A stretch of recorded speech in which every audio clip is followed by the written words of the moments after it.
Hello student, good morning to all of you. तो बात करते हैं लेक्चर नंबर 87 केमिकल बॉन्डिंग। लास्ट में हमने वीबीटी कोवेलेंट बॉन्ड को एक्सप्लेन करने की जो थ्योरी थी उसको हमने डिटेल से देखा था, और अब हम आगे बात कर रहे हैं लेक्चर नंबर 87 की। और लेक्चर नंबर 87 की बात करें तो यहाँ थोड़ा सा हमें ये देखना पड़ेगा। सबसे पहले हम डायपोल मोमेंट देखेंगे, फिर मॉलिक्यूलर ऑर्बिटल थ्योरी देखेंगे, उसके बाद रिगार्डिंग बॉन्ड पैरामीटर्स देखेंगे।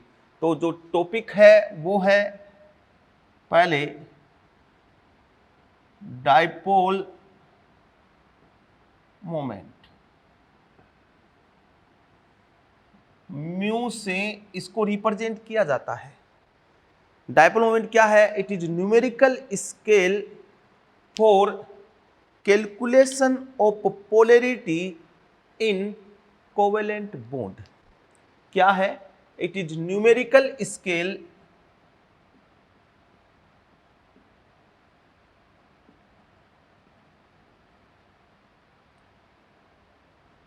for calculation of, it is numerical scale for calculation of polarity in covalent compound या covalent bond। ये किसी भी कोवेलेंट बॉन्ड में न्यूमेरिकल या पोलैरिटी ऑफ ए मॉलिक्यूल बोल दें, या कोवेलेंट बॉन्ड की बात न करके कोवेलेंट कंपाउंड की बात कर लेते हैं। कंपाउंड न्यूमेरिकल स्केल है जिससे हम ये बता सकते हैं कि कौन सा कंपाउंड कितना ज्यादा पोलर है, कौन ज्यादा पोलर है और कौन कम पोलर है। और इसके लिए जो फॉर्मूला दिया जाता है वो दिया जाता है म्यू बराबर ई इंटू डी, जहां म्यू डायपोल मोमेंट है, ई है चार्ज सेपरेशन बोल दो या इलेक्ट्रिक चार्ज बोल दो। तो ई को तो मैं बोलूंगा इलेक्ट्रिक चार्ज,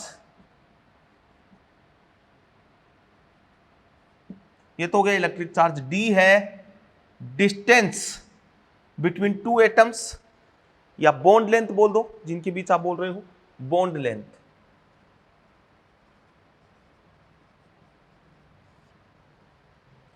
तो मतलब यहां से यह पता लग रहा है कि इलेक्ट्रिक चार्ज बोल दूं या थ्योरेटिकल बोलूं तो बोल दूं चार्ज सेपरेशन।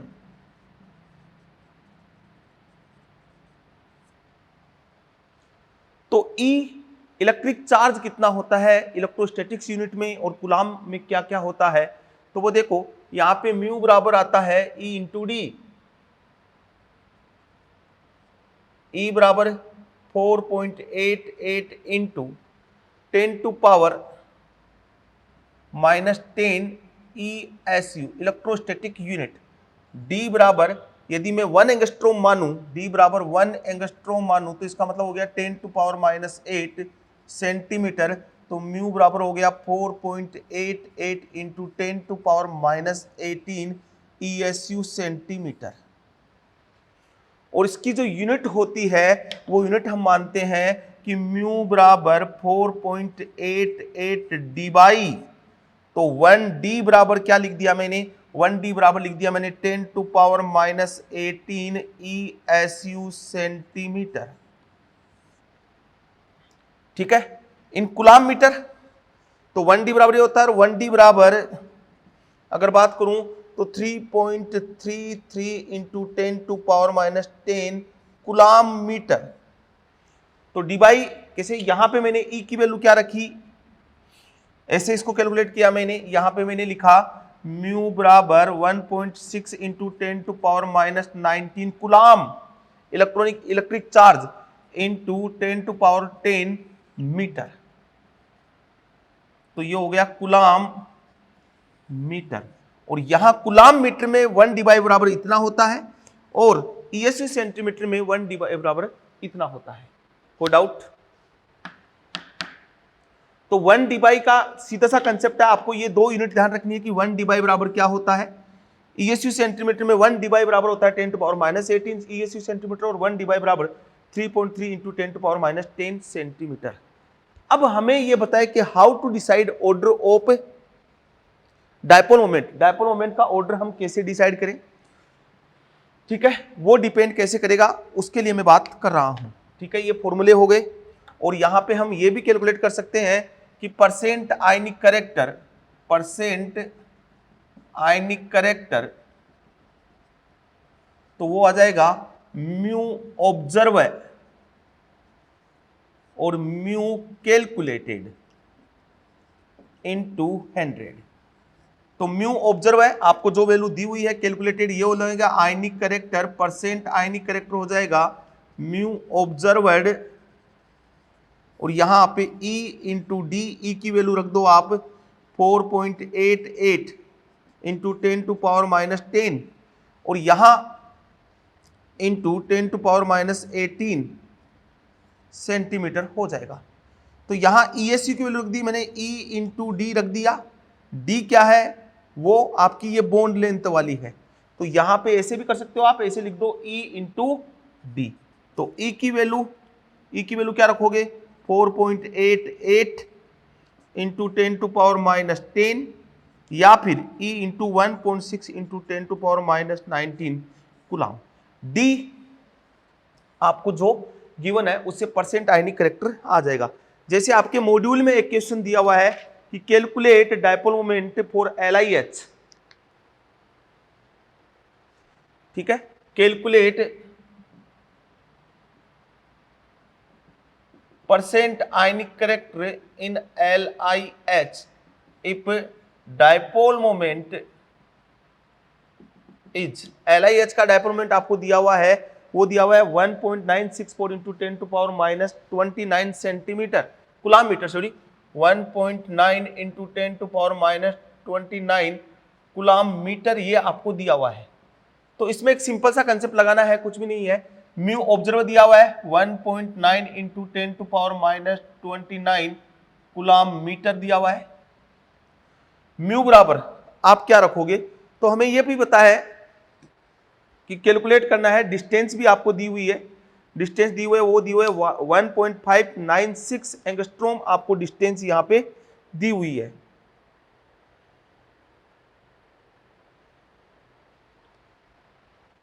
डिस्टेंस दिया हुआ है 1.56 एंगस्ट्रोम, आपको डिस्टेंस दी हुई है। ये क्वेश्चन आपके इस मॉड्यूल का ही है, मैं बता देता हूं। एंगस्ट्रोम 1.596 ये आपको डिस्टेंस दी हुई है, एंगस्ट्रोम ये डिस्टेंस दी हुई है। Calculate percent ionic character, dipole moment इतना आया।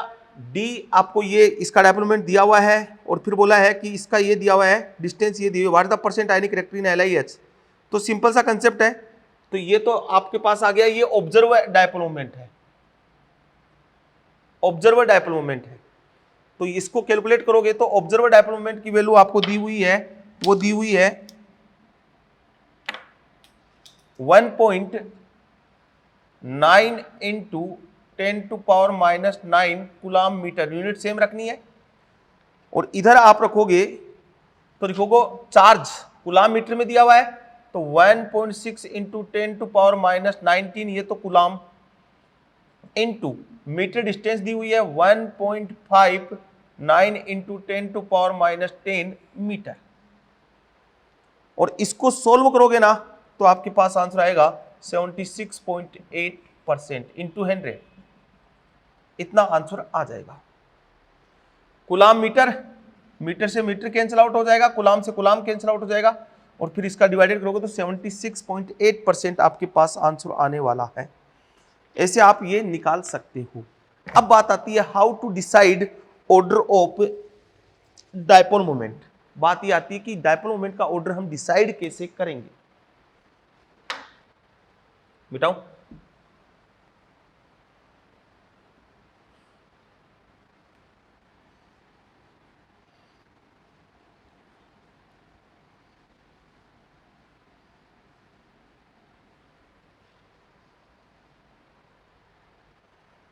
फर्स्ट स्टेटमेंट है, if central atom surrounded by only bond pair and all bond pair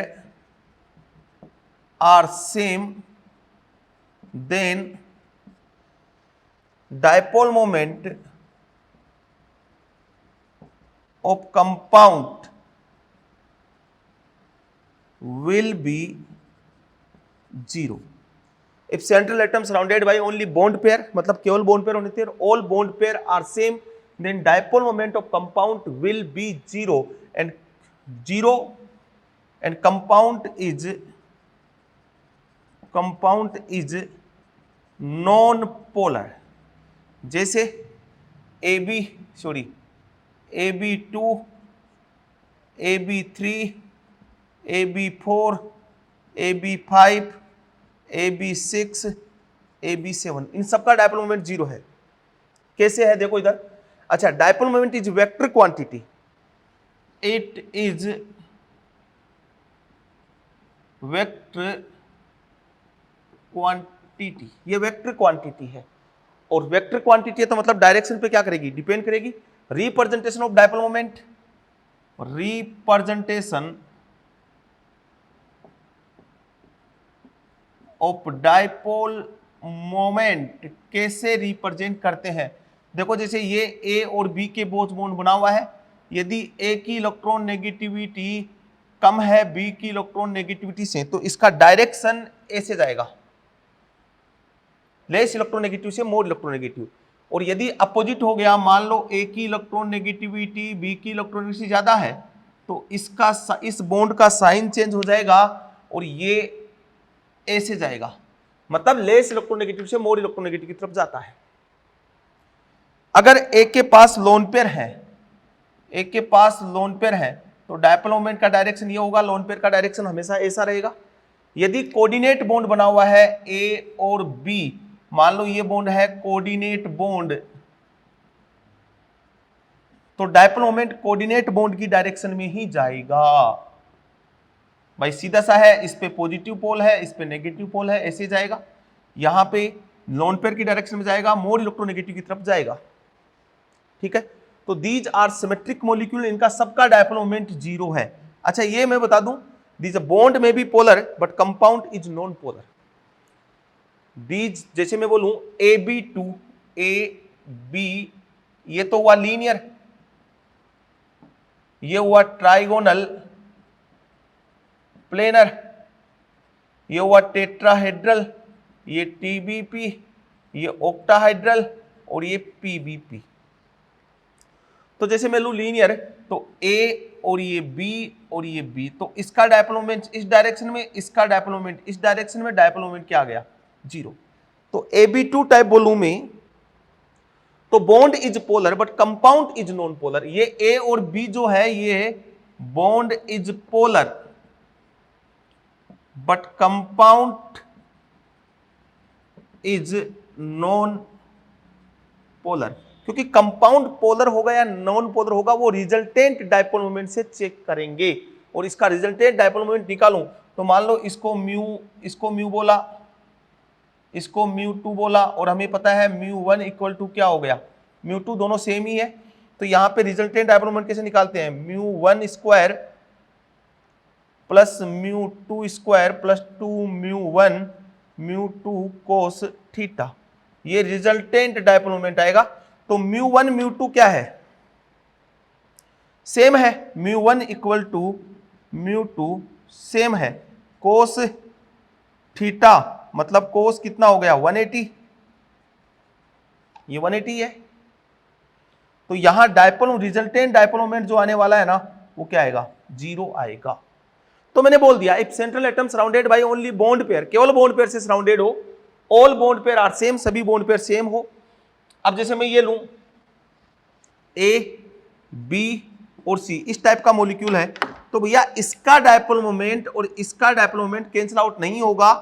क्यों नहीं होगा, क्योंकि इधर ये C से जुड़ा हुआ है, इधर B से जुड़ा हुआ है, तो लोन पेयर तो नहीं है, बॉन्ड पेयर ही है, बट दोनों क्या नहीं है, सेम नहीं है, तो इसका डायपोल मोमेंट क्या आने वाला है, नॉन जीरो आएगा। और ये रिजल्टेंट डायपोल मोमेंट कैलकुलेट करने का मेथड है कि μ1 μ2 स्क्वायर क्या होता है। जैसे AB3 बोलूं, A B और B और ये B, ये ट्राइगोनल प्लेनर हो गया, तो इसका बॉन्ड तो पोलर है भाई, ये बॉन्ड पोलर है तभी तो डायपोल मोमेंट आया है, बट कंपाउंड नॉन पोलर है। Bond is polar but compound is non polar, क्योंकि ये बॉन्ड एंगल है 120, इसका रिजल्टेंट डायपोल मोमेंट यह आएगा μ1।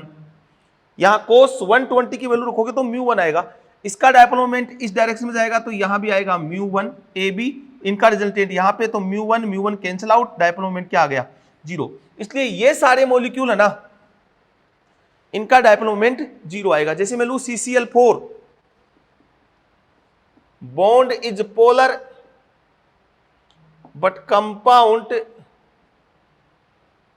Is non polar. CCl4 में बॉन्ड तो पोलर है बट कंपाउंड क्या आएगा, नॉन पोलर होगा। कैसे, देखो कार्बन, ये Cl, ये Cl, ये Cl और ये Cl, इसका डायपोल मोमेंट इस डायरेक्शन में, इसका इस डायरेक्शन में, इसका इस डायरेक्शन में, इसका इस डायरेक्शन में। जब वैल्यू रखोगे, cos 109 की वैल्यू लेके आओगे तो ओवरऑल रिजल्टेंट डायपोल मोमेंट क्या आने वाला है, 0 आने वाला है। आगे बात सुनना, टेट्राहेड्रल में 0 आने वाला, मतलब सब में जब सराउंडिंग एटम सेम हो तो डायपोल मोमेंट हमेशा क्या आएगा, 0 आएगा। मिटाऊं सेकंड स्टेटमेंट,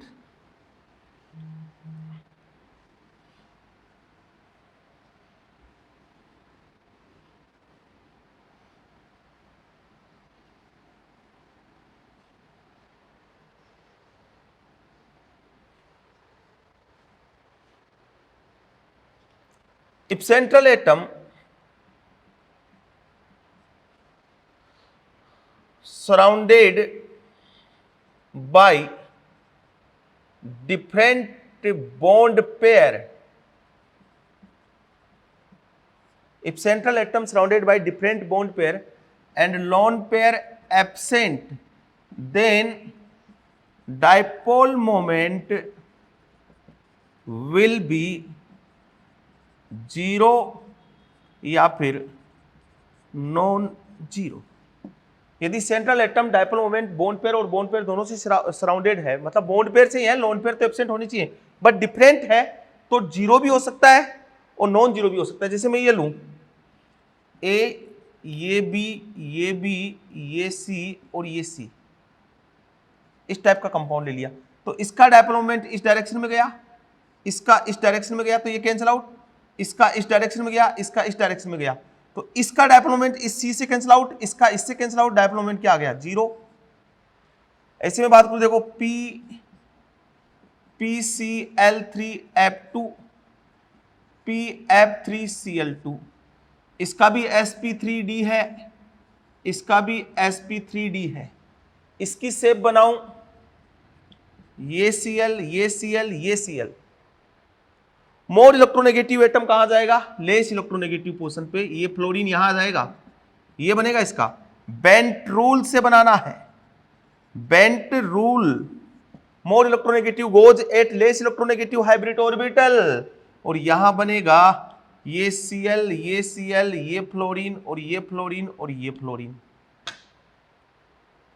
तो यहां ये स्ट्रक्चर बनेगी। तो यहां अगर मैं बात करूं तो इसका डायपोल मोमेंट, इन दोनों का रिजल्टेंट डायपोल मोमेंट कहां आने वाला है, इन दोनों का रिजल्टेंट डायपोल मोमेंट यहां आने वाला है, ये म्यू, इससे क्या हो गया, कैंसिल आउट, इसका इधर गया, इसका इधर गया, कैंसिल आउट, मतलब क्या आ गया, 0। बॉन्ड पोलर है बट कंपाउंड का पोलरिटी 0 है। इसकी बात करूं तो इन दोनों का तो कैंसिल आउट हो जाएगा, बट इन दोनों का रिजल्टेंट जो आएगा वो इससे कैंसिल आउट नहीं होगा, क्योंकि इधर आ रहा है इस PCl और PF के कारण, इधर आ रहा है PCl के कारण, तो यहां डायपोल मोमेंट क्या आएगा, नॉन 0 आएगा। आगे बात समझ में, तो बॉन्ड पेयर ही प्रेजेंट है, लोन पेयर नहीं है, तो 0 भी आ सकता है, नॉन 0 भी आ सकता है, डिपेंड करेगा। Dipole moment basically depend upon orientation of molecule, ठीक है। Dipole moment basically depend upon orientation of molecule, ये मॉलिक्यूल के ओरिएंटेशन पे डिपेंड करता है। दूसरा लूं,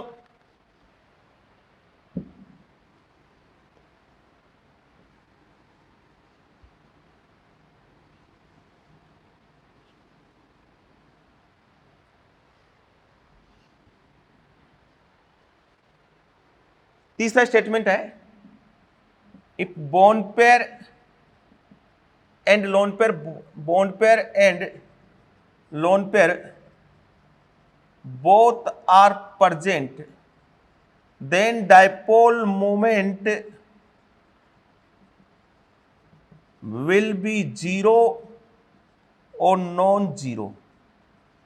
जब दोनों प्रेजेंट हो लोन पेयर भी हो, बोन पेयर भी हो, तो डायपोल मोमेंट जीरो भी हो सकता है, नॉन जीरो भी हो सकता है। जैसे मैं लूं अक्स ई एफ, ये अक्स ई एफ टू, तो इन दोनों का रिजल्टेंट यहां डायपोल मोमेंट आएगा 120 पे, क्योंकि cos 120 की वैल्यू रखोगे तो यहां आएगा, इसका यहां आएगा, तो ये कैंसिल आउट, इसका इससे कैंसिल आउट, इसका इससे कैंसिल आउट, डायपोल मोमेंट क्या आ गया, जीरो। अब मैं बात करूं अक्स ई एफ फोर की,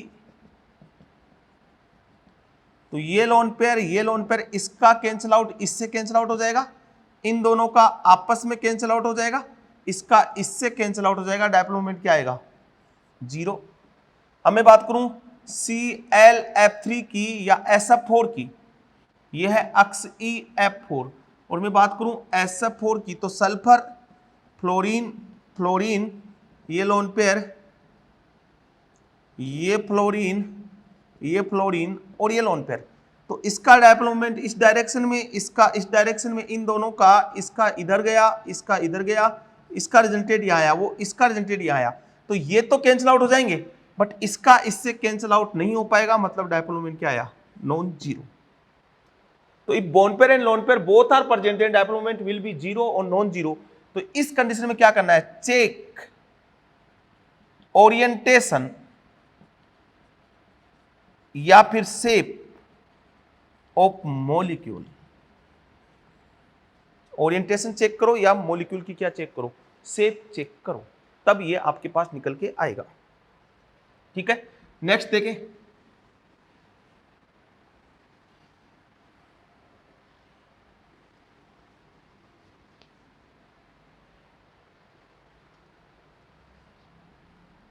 जैसे मैंने लिया ये वाला, ये वाला और ये वाला,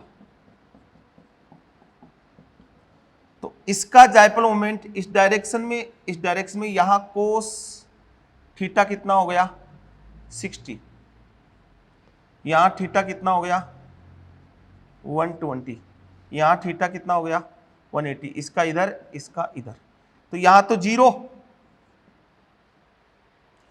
यहां इनका रिजल्टेंट डायपोल मोमेंट 120 पे यहां आएगा क्या, वो क्या आता है म्यू, और यहां निकालोगे तो यहां ज्यादा आएगा डायपोल मोमेंट। ठीक है, मतलब dipole moment greater than 1 mu, 1 mu से क्या आएगा, ज्यादा आएगा, ये वैल्यू रखो आप तो आ जाएगा सर। तो इसी प्रकार से और क्वेश्चन बनाऊं, जैसे मैंने ये लिया ये वाला, ठीक है, ये वाला, ये वाला,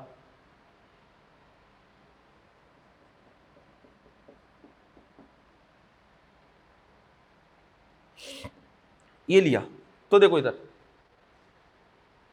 इन दोनों के कारण रिजल्टेंट डायपोल मोमेंट, एक तो इसका म्यू और एक इन दोनों का रिजल्टेंट म्यू, तो क्या आया 2 म्यू, इसमें इसका इससे कैंसिल आउट हो गया, इसका बनेगा, तो ये तो कैंसिल आउट, तो केवल इसका आएगा म्यू, यहां इन दोनों का रिजल्टेंट यहां आएगा म्यू, वो इस म्यू से क्या हो जाएगा cancel out zero.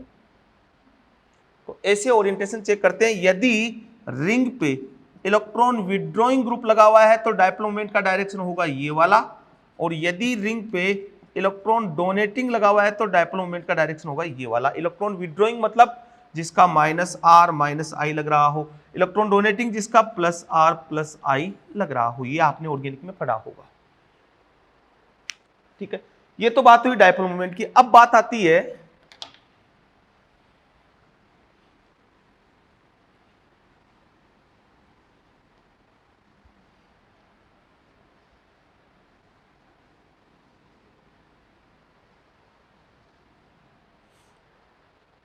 how to decide order of dipole moment।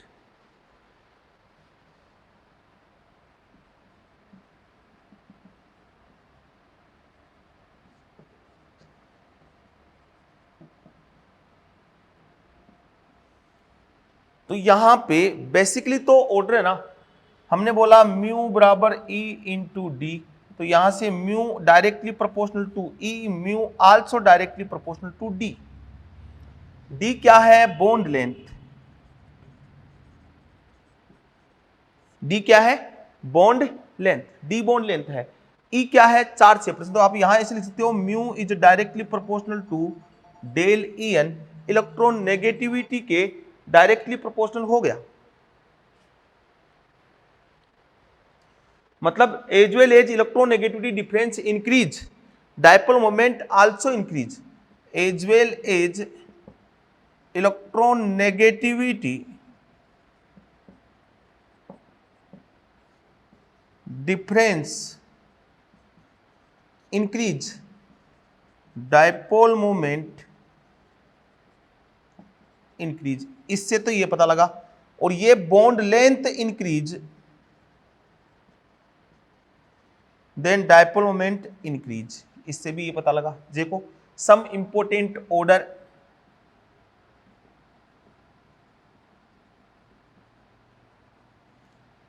H F.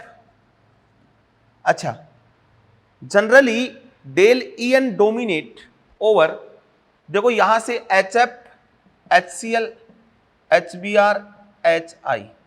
यदि मैं यहां mu directly proportional to D से करूं तो एच एफ, फिर एच सी एल, फिर एच बी आर, फिर एच आई, क्योंकि इधर से इधर जा रहा हूं तो साइज बढ़ रहा है, तो बॉन्ड लेंथ भी क्या हो रहा है बेटा? बढ़ रहा है।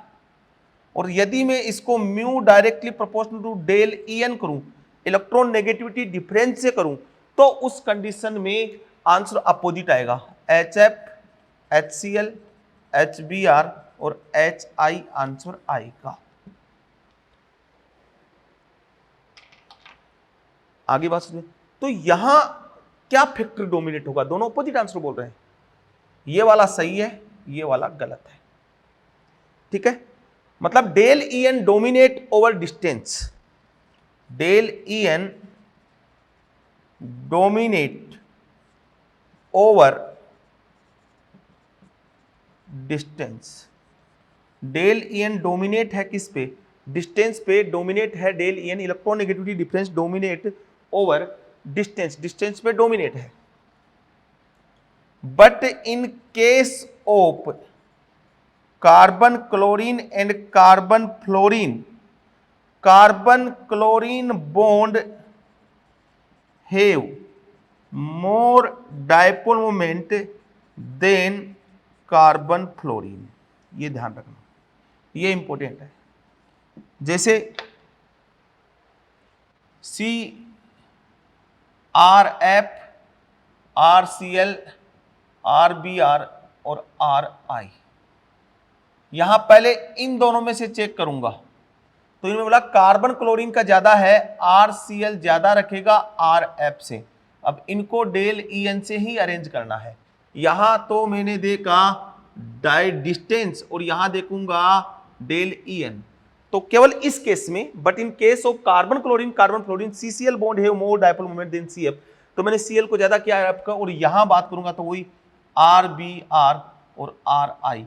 मतलब मैं CH3F, CH3Cl, CH3Br और CH3I, तो यहां सबसे ज्यादा डायपोल मोमेंट है CH3Cl का, फिर CH3F का, फिर CH3Br का, और सबसे कम है वो है CH3I का। ये डायपोल मोमेंट ऑर्डर है। ठीक है, ऐसे अगर मैं लूं CHCl3, CHF3, CHBr3 और CHI3, ये भी डायपोल मोमेंट का ऑर्डर है।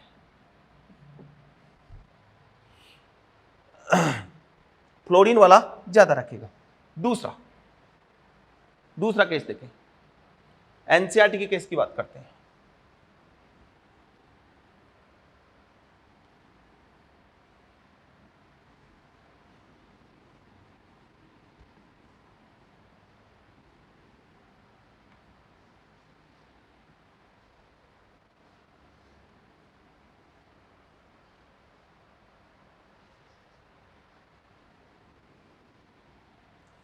ठीक है, नेक्स्ट देखते हैं।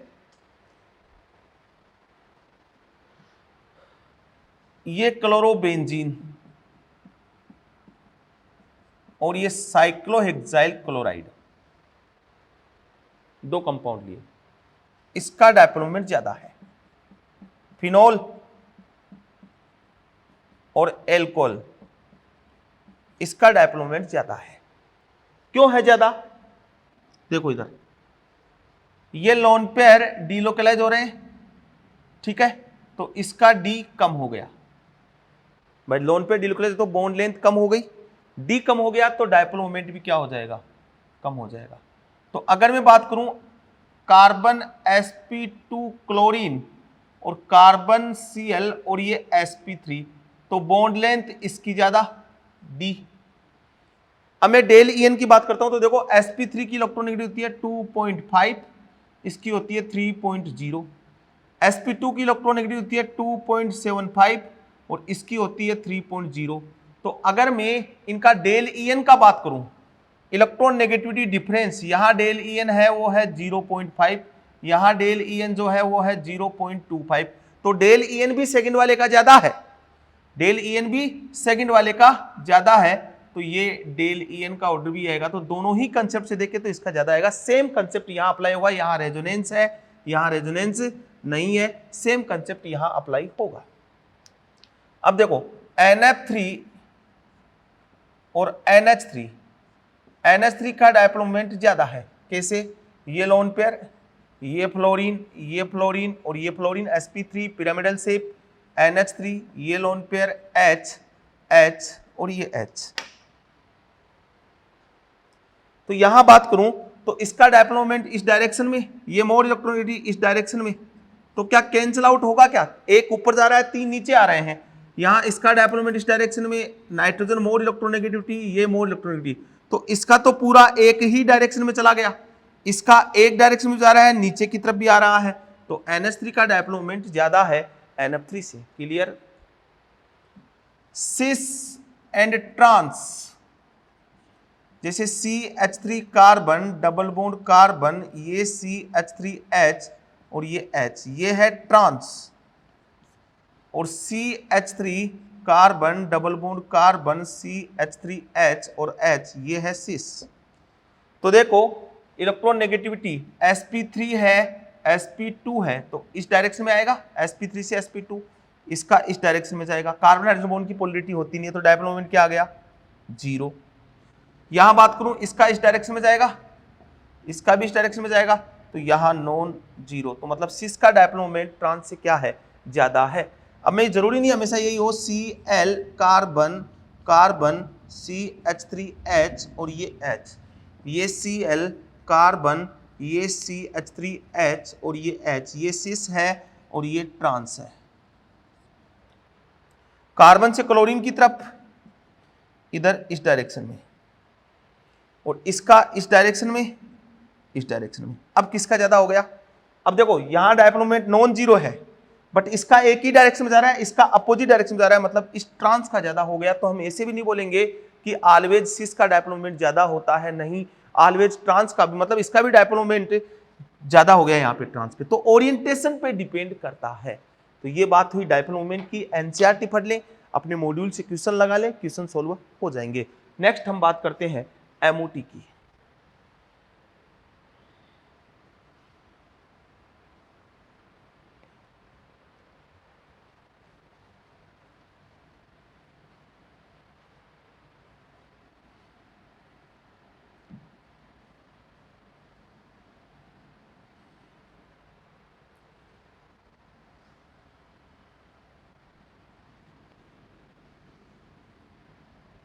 ठीक है, नेक्स्ट हम बात करते हैं एमओटी की, मॉलिक्यूलर ऑर्बिटल थ्योरी की।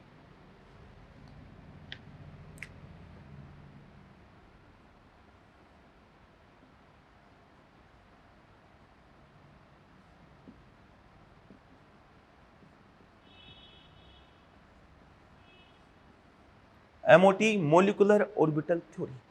देखो मॉलिक्यूलर ऑर्बिटल थ्योरी की रिक्वायर्ड क्यों हुई? सबसे पहले हम वीबीटी पढ़ के आए हैं, तो VBT limitation of VBT first, do not explain formation of He2 plus H2 minus H2 plus species. एक तो कि He2 plus H2 minus H2 plus species का फॉर्मेशन कैसे होता है ये एक्सप्लेन नहीं किया। दूसरा और क्या एक्सप्लेन नहीं हुआ, ये एक्सप्लेन नहीं किया कि according to VBT O2 is diamagnetic but practically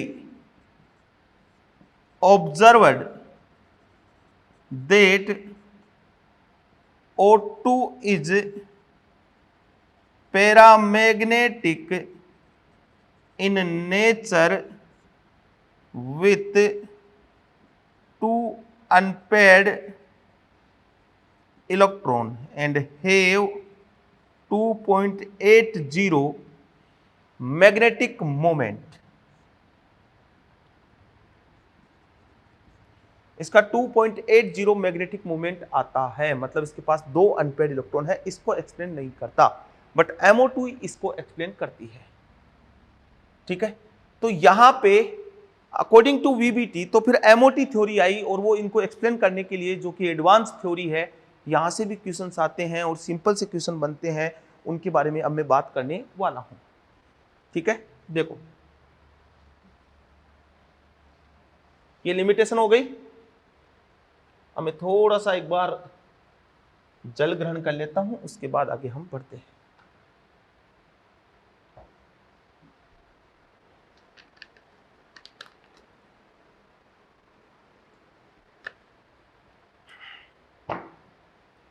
questions को करना है, समझना है। देखो, according to MOT, according to VBT, only valence shell orbital participate in bond formation। VBT के अकॉर्डिंग केवल वैलेंस सेल के इलेक्ट्रॉन बॉन्ड फॉर्मेशन में पार्टिसिपेशन करते हैं, but according to MOT all atomic orbital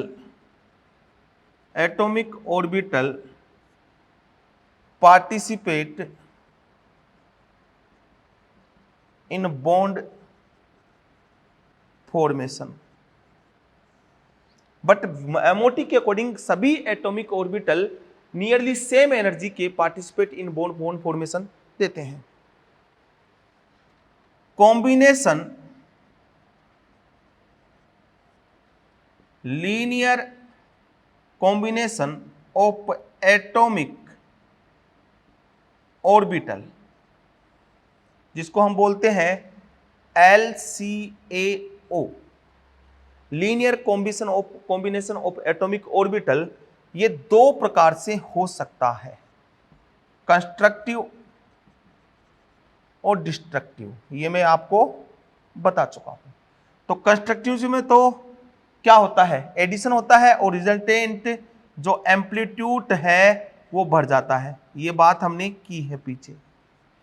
destructive में रिजल्टेंट ये घट जाता है।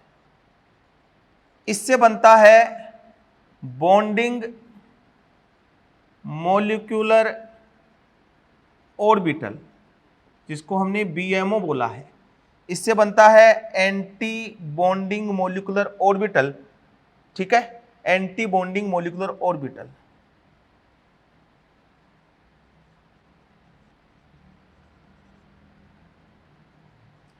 ये बात मैं आपको बता चुका हूं कैसे बनता है, कैसे कॉम्बिनेशन होता है। देखो, जब 1s और 1s की होगी, एक 1s, ये 1s, सॉरी, और ये 1s, इसके कॉम्बिनेशन से दो बनेंगे। एक 1s सिग्मा बता चुका हूं और एक 1s सिग्मा एंटी बॉन्डिंग, दो बनेंगे। तो ये तो एटॉमिक ऑर्बिटल है और ये क्या है, मॉलिक्यूलर ऑर्बिटल, और ये भी मॉलिक्यूलर ऑर्बिटल। दो एटॉमिक ऑर्बिटल मिलेंगे तो दो नए मॉलिक्यूलर ऑर्बिटल बनेंगे। Number of molecular orbital equal to number of atomic orbital. ठीक है, नंबर ऑफ, ये सब थ्योरी आपको जो मैं बोल रहा हूं, ये सब थ्योरी आपको मिल जाएगी, आपके मॉड्यूल में मिल जाएगी, जो मैं बोल रहा हूं वहां से आप देख सकते हो। तो यहां एटॉमिक ऑर्बिटल की जब मिक्सिंग होती है तो एक बॉन्डिंग मॉलिक्यूलर ऑर्बिटल बनता है और एक एंटी बॉन्डिंग मॉलिक्यूलर ऑर्बिटल बनता है। बॉन्डिंग और एंटी बॉन्डिंग मॉलिक्यूलर ऑर्बिटल बनेंगे। अब देखो इधर, बॉन्डिंग बना, एंटी बॉन्डिंग बन गया। अब इसमें करना क्या है, एक सिंपल सा कंसेप्ट है। एंटी बॉन्डिंग मॉलिक्यूलर ऑर्बिटल की तो ये तो है एंटी बॉन्डिंग मॉलिक्यूलर ऑर्बिटल, और ये है बॉन्डिंग मॉलिक्यूलर ऑर्बिटल, और ये है एटॉमिक ऑर्बिटल। एनर्जी ये वाली है, मतलब एंटी बॉन्डिंग मॉलिक्यूलर ऑर्बिटल की एनर्जी एटॉमिक ऑर्बिटल से ज्यादा होती है, बॉन्डिंग मॉलिक्यूलर ऑर्बिटल की एनर्जी कम होती है। अब इसमें कौन सा जीरेड है, कौन सा अनजीरेड है, कौन सा किससे बना है, ये सब मैं बता चुका हूं। ऐसे ही 2s मिले, मान लो 2s मिले, तो यहां भी दो बन जाएंगे, 2s सिग्मा और 2s सिग्मा एंटी बॉन्डिंग। इस प्रकार से दो यहां भी बन जाएंगे। इस प्रकार से ये मॉलिक्यूलर ऑर्बिटल ऊपर तक चलता जाएगा। तो ये मॉलिक्यूलर डायग्राम जो बनेगा ना ऑर्बिटल का, वो मेन है, वहां से क्वेश्चन आते हैं। फिर है application.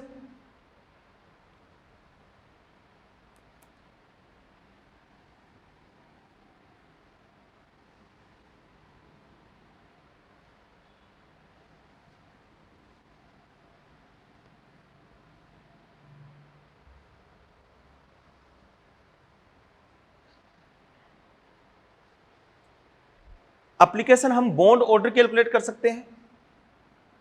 Bond order is directly proportional, is equal to number of bonding molecular orbital electron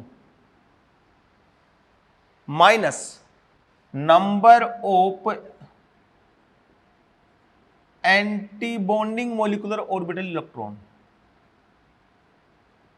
divided by 2। इससे हम बॉन्ड ऑर्डर का पता लगा सकते हैं। Number of bonding molecular orbital electron minus number of anti bonding electron divided by 2। देखो, bond order में भी इंटीगर या fraction.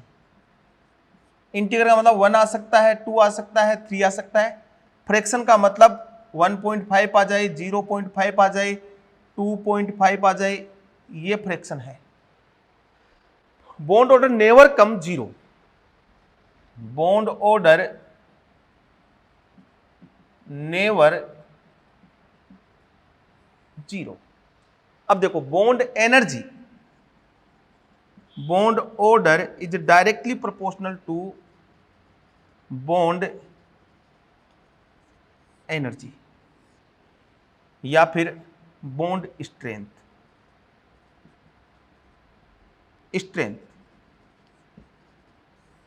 Bond order directly proportional to bond energy या फिर bond strength. If bond order come same,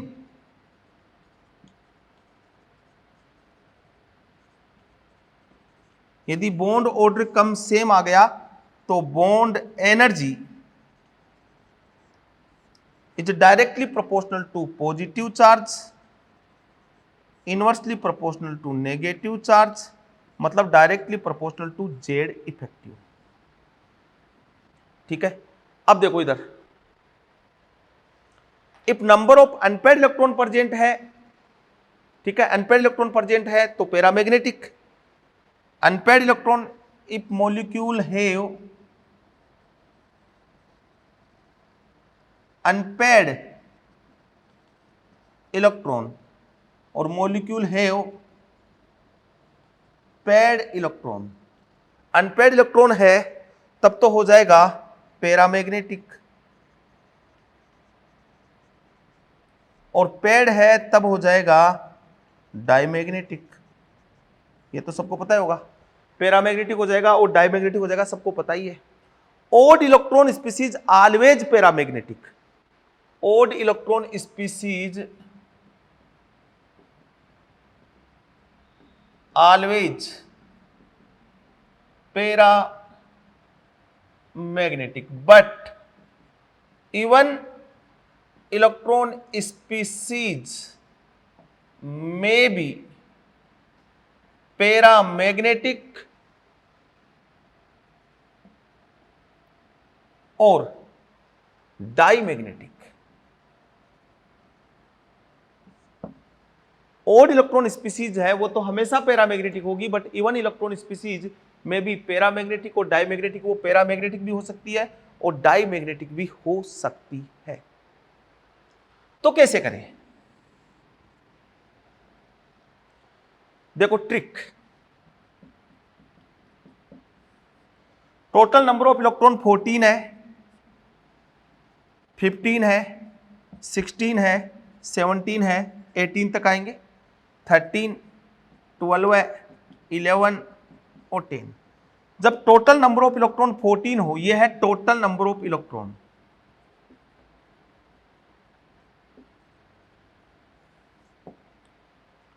तो bond order 14 पे जो bond order आएगा ना वो आएगा 3। फिर 0.5 कम करते हुए इधर आ जाओ, इस पे आएगा 2.5, इस पे आएगा 2.0, इस पे आएगा 1.5, इस पे आएगा 1.0। फिर इधर चले जाओ, इधर भी 0.5, 2.5, 2.0, 1.5 और 1.0, ये बॉन्ड ऑर्डर आएगा। आप निकाल भी सकते हो उस फॉर्मूले से, ये ट्रिक भी है। अब मैं बोलूं कि 12 है,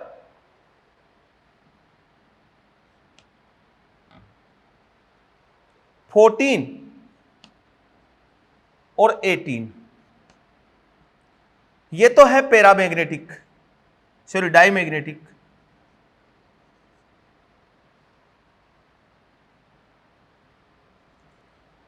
बाकी सब पैरामैग्नेटिक।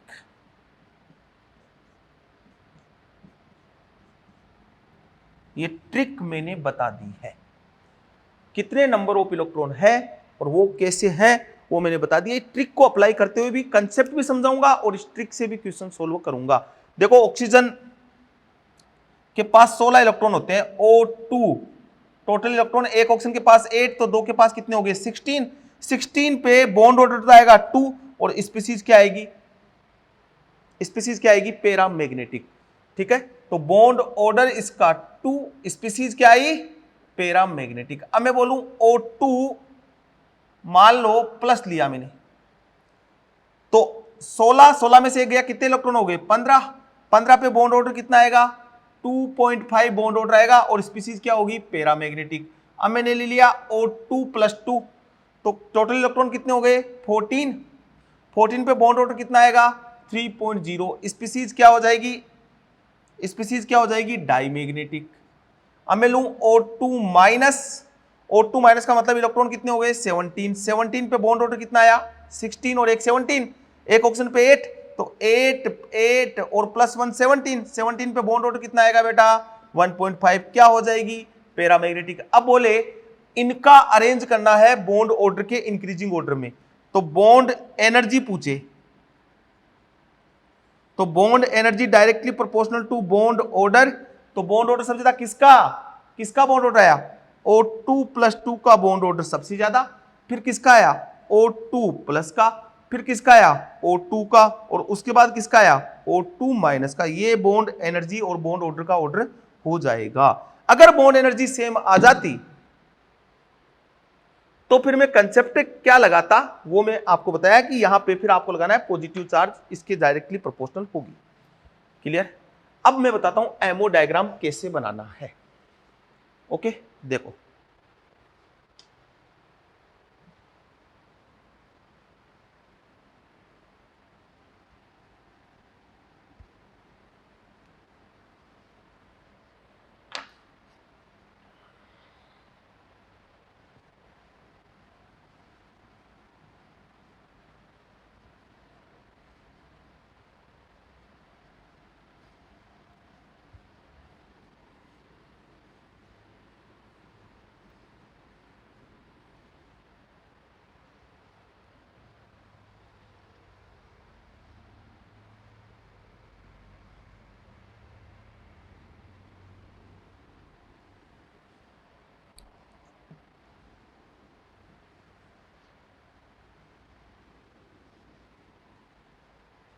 अब हम बात करेंगे एमओ डायग्राम की और उसके बाद लगाएंगे क्वेश्चंस और खत्म हो जाएगा। देखो,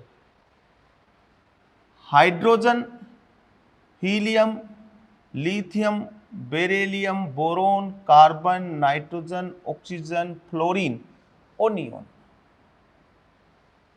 तो यहां से इधर जाता हूं तो energy gap between S and P increase.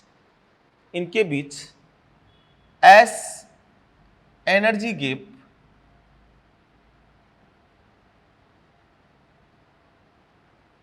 Between S and P increase, 2s और 2p, इनके बीच का एनर्जी गैप बढ़ता जाता है। तो यहां जाते इसके बाद यहां sp मिक्सिंग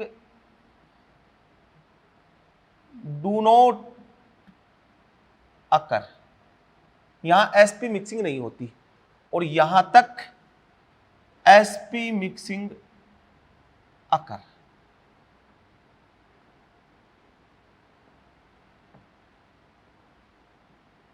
यहां sp मिक्सिंग होती है, मतलब up to nitrogen sp mixing होती है और आफ्टर नाइट्रोजन sp मिक्सिंग नहीं होती है। तो यहां दूसरा बनेगा और यहां दूसरा बनेगा। देखो एमओ डायग्राम इधर बनाऊंगा मैं, एमओ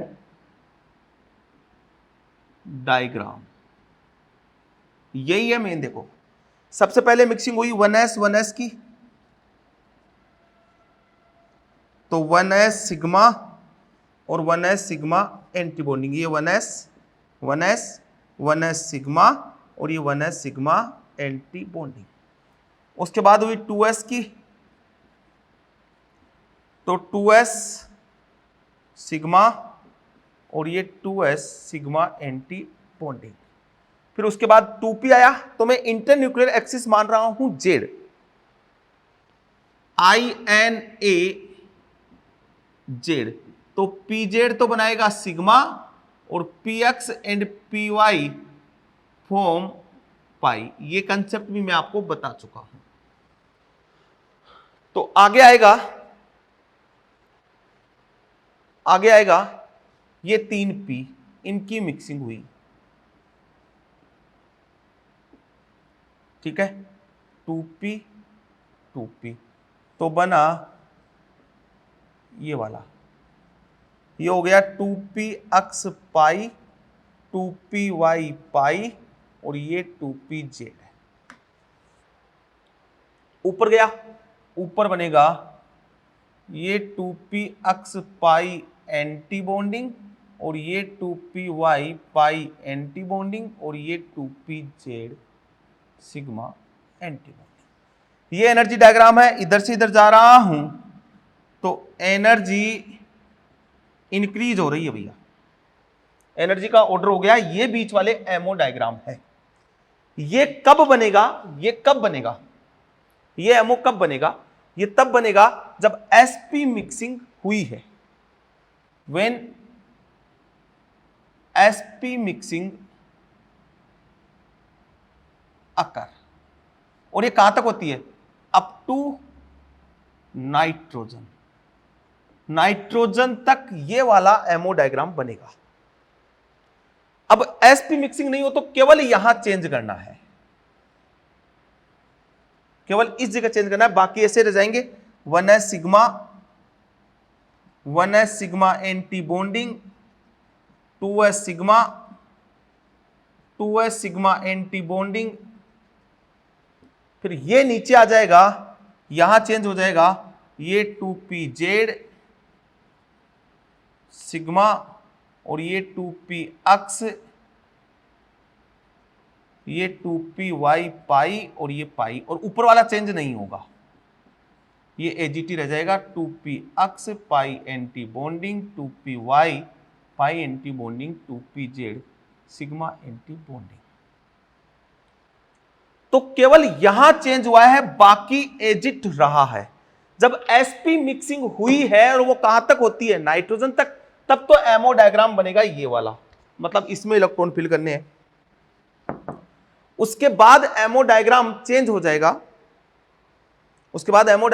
जाएगा, ये है कब? When sp mixing do not occur, ये कब बनेगा, ये वाला कब बनेगा, sp mixing do not occur, और कब होगा, जब एटॉमिक नंबर नाइट्रोजन से क्या हो, ज्यादा। जेड क्या है, एटॉमिक नंबर। अब इलेक्ट्रॉन तो फिल करने हैं,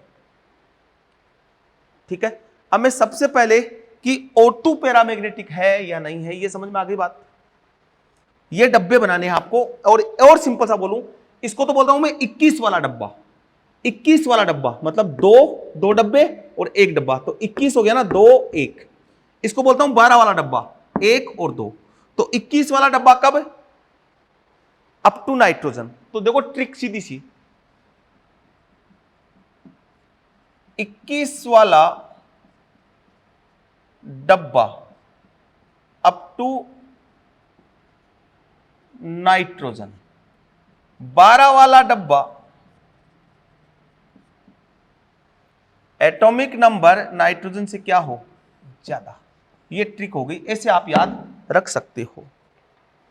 अब मैं इसके क्वेश्चंस आपको कराता हूं, बॉन्ड ऑर्डर कैसे निकालते हैं वो भी पता लग जाएगा, ठीक है। 4-5 क्वेश्चन कराऊंगा, खत्म हो जाएगा।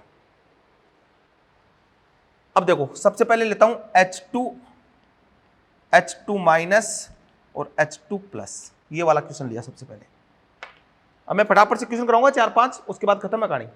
H2 के पास कितने इलेक्ट्रॉन, 2, इसके पास कितने, 3, इसके पास कितना, 1। Bond order, bonding molecular orbital electron minus anti bonding molecular orbital electron divided by 2, ऐसे निकाला ना बॉन्ड ऑर्डर।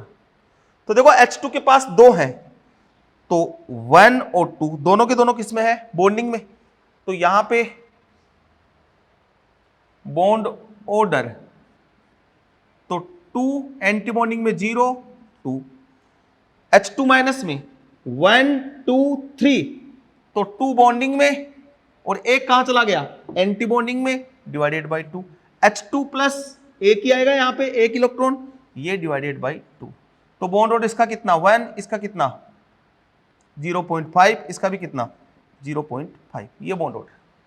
अब आप देख लो अनपेयर्ड इलेक्ट्रॉन है क्या, इसके पास अनपेयर्ड इलेक्ट्रॉन नहीं है, इसके पास एक अनपेयर्ड इलेक्ट्रॉन है, इसके पास एक अनपेयर्ड इलेक्ट्रॉन है, तो ये डाईमैग्नेटिक, ये पैरामैग्नेटिक और ये पैरामैग्नेटिक। अब इनका देखो बॉन्ड एनर्जी का ऑर्डर देखो, या फिर bond strength, bond order. Bond order किसका आया है, H2 का। फिर H2 माइनस और H2 प्लस का बॉन्ड ऑर्डर बराबर है क्या, इसका भी 0.5, इसका भी 0.5, H2 minus equal to H2 plus. अब बॉन्ड एनर्जी या बॉन्ड स्ट्रेंथ पूछे तो सबसे पहले बॉन्ड ऑर्डर के डायरेक्टली प्रोपोर्शनल तो H2। अब इनका बॉन्ड ऑर्डर सेम आ गया, तो फिर मैंने बोला जहां पॉजिटिव चार्ज है वो ज्यादा है, तो फिर H2 प्लस और H2 minus. Solve question. Bond order same आने पर आपको बॉन्ड एनर्जी कैसे चेक करनी है। अब इसका एमओ डायग्राम कॉन्फ़िगरेशन लिख सकता हूं, देखो H2 का कॉन्फ़िगरेशन तो हो गया, H2 का कॉन्फ़िगरेशन तो हो गया 1s सिग्मा 2, 2 इसमें है। H2 माइनस का हो गया 1s sigma 2, 1s sigma anti bonding 1, इसका हो गया 1s सिग्मा 1, ये कॉन्फ़िगरेशन हो गया। देखो क्लियर, समझ में आ गई बात। अब मैं अगला एग्जांपल लेता हूं, नेक्स्ट एग्जांपल लेता हूं। अब मैं मिटाऊंगा, एक एक एग्जांपल मुझे क्लियर करने हैं। और देखो हाईएस्ट एक होता है होमो, हाईएस्ट ऑक्यूपाइड मोलिकुलर ऑर्बिटल, मतलब सबसे ऊपर वाला ऑर्बिटल जो भरा हुआ है, हाईएस्ट ऑक्यूपाइड मोलिकुलर ऑर्बिटल। और एक होता है LUMO, lowest unoccupied molecular orbital, मतलब जो नहीं भरा हुआ हो वो वाला ऑर्बिटल। तो होमो के जैसे H2 का होमो क्या है 1s सिग्मा, ये होमो है, यही भर गया, हाईएस्ट ऑक्यूपाइड मोलिकुलर ऑर्बिटल यही है। और ल्यूमो कौन सा है, इसके जस्ट ऊपर वाला, जिसकी एनर्जी सबसे कम है और जिसमें इलेक्ट्रॉन नहीं आए। तो ये सारे ऊपर वाले हैं, एनर्जी सबसे कम इसकी है, lowest unoccupied molecular orbital 1s sigma anti bonding. मतलब होमो के जस्ट ऊपर वाला, ये बोल रहा हूं होमो के जस्ट ऊपर वाला ल्यूमो है, होमो के जस्ट ऊपर वाला ल्यूमो है। अब देखो इधर और बोले, और दूसरा एग्जांपल लेते हैं, फटाफट से खत्म कर देंगे, कोई नहीं, थोड़ा लंबा लेक्चर हो जाएगा। आगे वाला लेता हूं He2 sorry Li2 plus Li2 minus, total electron 3 और 3 6, 3 3 6 में से गया 5, यहां कितने हो गए 7। बॉन्ड ऑर्डर कॉन्फ़िगरेशन लिखो, चलो 6 इलेक्ट्रॉन बनने हैं ना, तो यहां से 2 2 4 2 6, तो क्या कॉन्फ़िगरेशन हो गया 1s sigma 2, 1s sigma anti bonding 2, 2s sigma 2। इसका क्या हो जाएगा 1s sigma 2, 1s sigma anti bonding 2, 2s sigma 1। इसका क्या हो जाएगा 1s sigma 2, 1s sigma 2, 2s sigma 2 और 2s sigma anti bonding 1। Bond order bonding कितने 4, 4 में से कितने गए 2, 2 से डिवाइडेड कर दो कितना आ जाएगा 1। ठीक है, ऐसे देख लो ना, bonding molecular orbital 4 minus 2 divided by 2, 3 minus 2 divided by 2, ये 2 2 4, 4 माइनस 3 डिवाइडेड बाई 2, तो इसका 1, इसका 0.5, इसका 0.5। अनपेयर्ड इलेक्ट्रॉन नहीं है, यहां है ये डायमैग्नेटिक, ये पैरामैग्नेटिक और ये पैरामैग्नेटिक। ठीक है, अब इसके बाद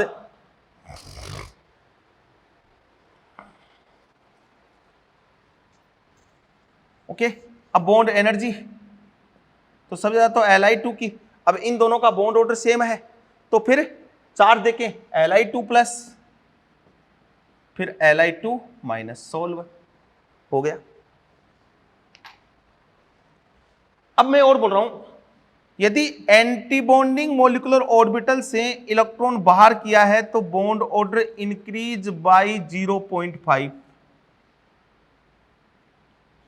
यदि एंटी बॉन्डिंग इलेक्ट्रॉन से, तो देखो Li2 बॉन्डिंग मोलिकुलर ऑर्बिटल से इलेक्ट्रॉन बाहर किया है, तो जैसे ये Li2 था, Li2 से Li2 प्लस बनाया, तो यहां से इलेक्ट्रॉन गया 2s सिग्मा 2 से 2s सिग्मा 1 हो गया, ये एक इलेक्ट्रॉन चला गया, तो बॉन्ड ऑर्डर देखो इसका 1 था, इसका 0.5, कितने से कम हुआ bond order increase, sorry anti bonding से यदि इलेक्ट्रॉन गया है तो बॉन्ड ऑर्डर डिक्रीज बाय 0.5, तो 0.5 से डिक्रीज हो जाएगा। यदि एंटी बॉन्डिंग में इलेक्ट्रॉन ऐड किया है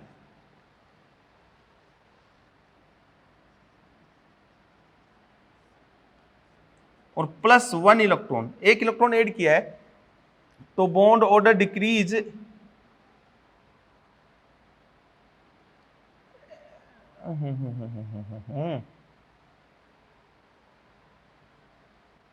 वापस से देखें, बॉन्डिंग मोलिकुलर ऑर्बिटल से यदि एक इलेक्ट्रॉन बाहर निकाला है तो बॉन्ड ऑर्डर डिक्रीज बाय 0.5। यदि इसमें इलेक्ट्रॉन ऐड किया है तो bond order increase by 0.5। Anti bonding molecular orbital में यदि इलेक्ट्रॉन बाहर निकाला है तो बॉन्ड ऑर्डर इंक्रीज बाय 0.5, और यदि आपने इसमें इलेक्ट्रॉन ऐड किया है तो बॉन्ड ऑर्डर डिक्रीज बाय 0.5। देख लो, यहां से यहां आया तो इलेक्ट्रॉन किससे गया बॉन्डिंग से गया, बॉन्डिंग से गया 2s सिग्मा 2 से 2s सिग्मा 1 हो गया, तो बॉन्डिंग से गया तो बॉन्ड ऑर्डर क्या होगा डिक्रीज होगा, कितने से 0.5 से, तो 1 से क्या हो गया 0.5। यहां से यहां आया इलेक्ट्रॉन ऐड किया, इलेक्ट्रॉन गया किसमें एंटी बॉन्डिंग में, एंटी बॉन्डिंग में गया तो भी बॉन्ड ऑर्डर डिक्रीज हुआ 0.5 से, यही मैंने लिखा है। अब मैं ट्रिक वाला कंसेप्ट बताता हूं आपको, ट्रिक जो मैंने बताई है उससे हम बताऊं, ये बच्चे डब्बे ध्यान रखने कौन सा बनाना है। ठीक है, नेक्स्ट देखें,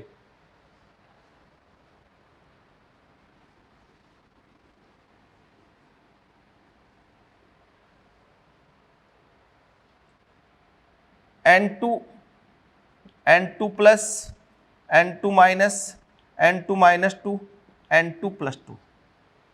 ठीक है, अब ट्रिक याद है ना, देखो कितने इलेक्ट्रॉन, 14, 13, कितने 15, कितने 16, कितने 12 है। 14 पे बॉन्ड ऑर्डर कितना आता है, 14 पे बॉन्ड ऑर्डर, अच्छा 14 इलेक्ट्रॉन किस में भरे जाएंगे, इसमें या इसमें, sp मिक्सिंग होती है ना, तो 14 इलेक्ट्रॉन कैसे भर जाएंगे, 2 2 4 2 6 2 8 9 10 11 12 13 और ये 14, तो ये होमो है N2 का, होमो ऑफ N2 जो हाईएस्ट ऑक्यूपाइड है, और ये इसका हो गया ल्यूमो। तो 14 इलेक्ट्रॉन में आप बॉन्ड ऑर्डर निकालो, देखो बॉन्डिंग कितने होंगे, 2 2 4 2 2 4, ये तो एंटी बॉन्डिंग है, और ये 6, तो 10 बॉन्डिंग हो गए और 4 एंटी बॉन्डिंग हो गए। 10 - 4 6 डिवाइडेड बाय 2 3, 3 बॉन्ड ऑर्डर आएगा। अब ट्रिक निकालो, 14 पे ट्रिक मैंने कितनी बताई थी, बॉन्ड ऑर्डर कितना आता है, बॉन्ड ऑर्डर कितना आता है 3.0, 13 पे 2.5, 12 पे 2.0, 15 पे भी कितना आता है 16 पे 2.0, ये बॉन्ड ऑर्डर हो गया। अब देखो ये डायमैग्नेटिक, पेरा पेरा पेरा और ये डायमैग्नेटिक, 2 इलेक्ट्रॉन ये हटा दो, डायमैग्नेटिक हो जाएगा। ठीक है, वो ट्रिक से हो गया, कौन सी से, जो अभी पीछे मैंने बताई ना ट्रिक बनाई है, उससे क्वेश्चन सॉल्व हो जाएगा। अब इसका बॉन्ड एनर्जी देखो, सबसे पहले N2 की, फिर 2.5 में N2 प्लस की ज्यादा होगी, फिर N2 माइनस की। अब यहां फिर बॉन्ड ऑर्डर 2.0, इनमें किसकी ज्यादा होगी, N2 + 2 की होगी, फिर N2 - 2 की होगी। हो गया solve.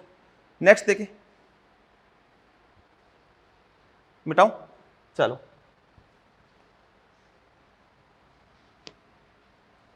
O2 O2 plus O2 minus O2 -2 O2 + 2